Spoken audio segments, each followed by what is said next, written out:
কিতাপৰ কথা চেনেলটো ছাবস্ক্ৰাইব কৰক আৰু সদায় পাই থাকিবলৈ কাষৰ বেল বাটনটো টিপি দিয়ক আৰু লাইক কৰক, কমেণ্ট কৰক, শ্বেয়াৰ কৰক।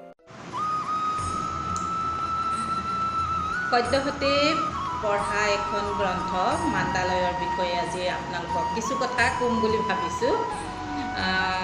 কিতাপখন পঢ়ি খুবেই ভাল লাগিল। মৃণাল তালুকদাৰে এই গ্ৰন্থখন লিখি উলিয়াইছে।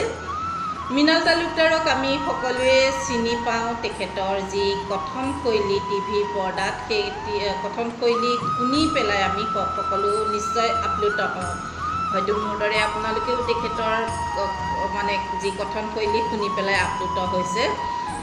তেখেতে মান্দালয়খন যেতিয়া লিখিছে, মান্দালয়খন পঢ়ি যাওঁতেও তেখেতে টিভিত কথা কৈ থকা নিচিনাই লাগিছিল।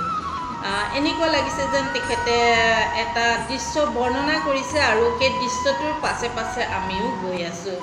আচলতে মূলতঃ মান্দালয়খন প্ৰথমতেই মই ক'ম যে মোৰ দৃষ্টিৰে মূলতঃ এখন ভ্ৰমণ কাহিনী।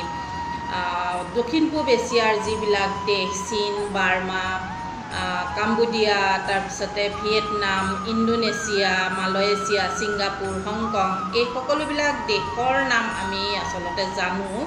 আৰু এই দেশবিলাক যে আমাৰ অসম নামৰ ৰাজ্যখনৰ পৰা 200 কিলোমিটাৰ বা 300 কিলোমিটাৰ পাৰ হৈ গ'লে আমি পামগৈ, এই কথাটো কিন্তু হয়তো আমি বহুতেই নাজানো।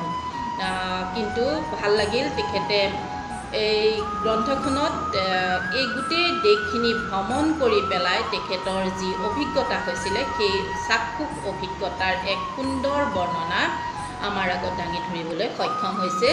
যি বৰ্ণনাত তেখেতৰ লগে লগে যেন আমিও সেই ঠাইবোৰলৈ গৈ আছোঁ, এই গ্ৰন্থখন পঢ়ি তেনে আমাৰ অনুভৱ হ'ল। দ্বিতীয়তে গ্ৰন্থখনত আন এটা দিশ উন্মোচিত হৈছে, সেইটো হৈছে কাৰ ৰেলী। কাৰ ৰেলীৰ বিষয়ে আমি হয়তো বহুতেই জানো বা বহুতে নাজানো। আৰু এনেকুৱা কথা যে মই নিজেও কাৰ ৰেলীয়েনো আমাৰ সমাজ জীৱনলৈ কেনেকুৱা ধৰণৰ ৰূপান্তৰ আনিব পাৰে বা কেনে পৰিৱৰ্তন ঘটাব পাৰে, তাৰ ওপৰত বৰ বিশেষ এটা অভিজ্ঞতা নাছিলে বা আমি ইমান নাজানিছিলোঁ কথাখিনি। কিন্তু এই গ্ৰন্থখন পঢ়ি গম পাইছোঁ যে কাৰ ৰেলীয়ে আচলতে আমাৰ সমাজ জীৱনলৈ বহু ধৰণৰ পৰিৱৰ্তন কঢ়িয়াই আনিব পাৰে। কাৰ ৰেলীৰ প্ৰয়োজনীয়তা এইখিনিতেই উপলব্ধি হৈছে আৰু এনেকুৱা লাগিছে যেন আমি প্ৰত্যেকেই কাৰ ৰেলীত অংশগ্ৰহণ কৰিম আৰু আমাৰ এই যি ঠাইবিলাকৰ যি প্ৰগতি, সেই প্ৰগতিত আমি প্ৰত্যেকজন সহায়কাৰী হ'ম। কাৰ ৰেলীৰ বিষয়ে তেখেতে লিখিবলৈ যাওঁতে ইণ্ডো এছিয়ান কাৰ ৰেলীত তেখেতে সদস্য হিচাপে যোগদান কৰাৰ কথা লিখিছে আৰু কাৰ ৰেলীৰ যোগেদি কেনেকুৱা ধৰণৰ পৰিৱৰ্তন সাধন হ'ব পাৰে, সেই গোটেই কথাখিনিও আমি গম পাইছোঁ এই গ্ৰন্থখনৰ যোগেদি। তদুপৰি কিছুমান সৰু সৰু কাহিনী, উপকাহিনী আছে। মান্দালয় নামটোৰ লগত বহু ধৰণৰ কথা জড়িত হৈ আছে। আমাৰ অসমীয়াৰ অস্তিত্ব বিপন্ন কৰিব পৰা বাৰ্মিজসকলৰ কথাও এই প্ৰসংগত আহে। তদুপৰি সেই মানসকলে যি আমাৰ অসম আক্ৰমণ কৰি পেলাই অসমৰ পৰা বহু অসমীয়াক লৈ গৈছিল ব্ৰহ্মদেশলৈ, সেই তাত থকা অসমীয়াখিনি কি হ'ল বা অসমীয়াখিনিয়ে কেনেকৈ নিজৰ অসমীয়াৰ অস্তিত্ব হেৰুৱালে, তেওঁলোকে কেনেকৈ তাত জীৱন নিৰ্বাহ কৰিছে, এই গোটেই কথাখিনি বহু কাহিনী, উপকাহিনী আমি এই গ্ৰন্থখনত পাওঁ। কিন্তু আটাইতকৈ উল্লেখযোগ্য এই গ্ৰন্থখনৰ দিশটো হৈছে গড়। গড়ৰ ওপৰত মৃণাল তালুকদাৰ হয়তো বিশেষজ্ঞ নহয়, কিন্তু মই তেখেতক এজন বিশেষজ্ঞ বুলি কওঁ। কিয়নো এজন বিশেষজ্ঞতকৈও তেখেতে গড়ৰ ওপৰত এখন সুন্দৰ গ্ৰন্থ অসমীয়া সাহিত্যলৈ অৱদান স্বৰূপে আগবঢ়াইছে। আমাৰ গড় হৈছে আমাৰ জাতীয় ঐতিহ্য। আমাৰ সকলোৰে স্বাভিমানত গড়ৰ অস্তিত্ব আছে। এই গড়ৰ অস্তিত্ব কিন্তু বিপদাপন্ন হৈছিল।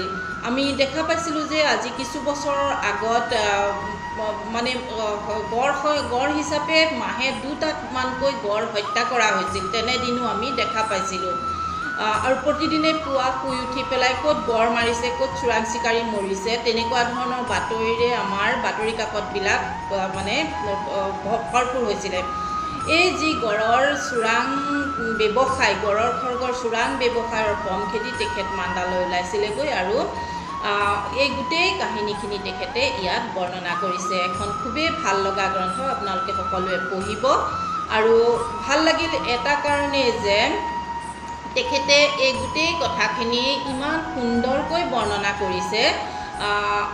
মানে গড় কেনেকৈ আৱিষ্কাৰ হ'ল, নিগনা চিকাৰীৰ কথা, কাজিৰঙাৰ ভিতৰত থকা বিভিন্ন মানে শিবিৰবিলাকৰ কথা, বনৰক্ষীসকলৰ কথা বা বন বিষয়াসকলৰ কথা বা বনাঞ্চলৰ লগত জড়িত হৈ থকা সেই মানুহখিনিৰ কথা বা চোৰাং বেপাৰী বা চোৰাং কাৰবাৰটোৰ লগত জড়িত হৈ থকা মানুহখিনিৰ কথা, এই গোটেই কথাখিনি কিন্তু তেখেতে বৰ সুন্দৰভাৱে এই গ্ৰন্থখনত তুলি ধৰিছে।